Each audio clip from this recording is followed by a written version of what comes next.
بسم الله الرحمن الرحيم. عما يتساءلون عن النبأ العظيم الذي هم فيه مختلفون كلا سيعلمون ثم كلا سيعلمون. ألم نجعل الأرض مهادا والجبال أوتادا وخلقناكم أزواجا وجعلنا نومكم سباتا وجعلنا الليل لباسا وجعلنا النهار معاشا وبنينا فوقكم سبعا شدادا وجعلنا سراجا وهاجا وأنزلنا من المعصرات ماء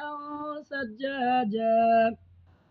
لنخرج به حبا ونباتا وجنات ألفافا إن يوم الفصل كان ميقاتا يوم ينفخ في الصور فتأتون أفواجا وفتحت السماء فكانت أبوابا وصيرت الجبال فكانت سرابا إن جهنم كانت مرصادا للطاغين مآبا لابثين فيها أحقابا لا يذوقون فيها بردا ولا شرابا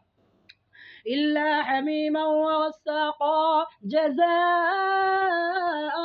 وفاقا إنهم كانوا لا يرجون حسابا وكذبوا بآياتنا كذابا وكل شيء أحصيناه كتابا فذوقوا فلن نزيدكم إلا عذابا إن للمتقين مفازا حدائق وأعنابا وكواعب أترابا وكأسا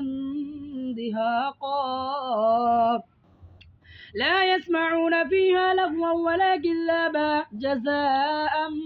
من ربك عطاء حسابا رب السماوات والأرض وما بينهما الرحمن لا يملكون منه خطابا يوم يقوم الروح والملائكة صفا لا يتكلمون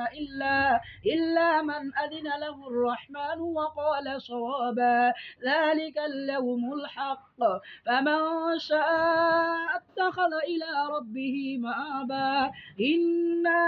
أنذرناكم عذابا قريبا يوم ينظر المرء ما قدمت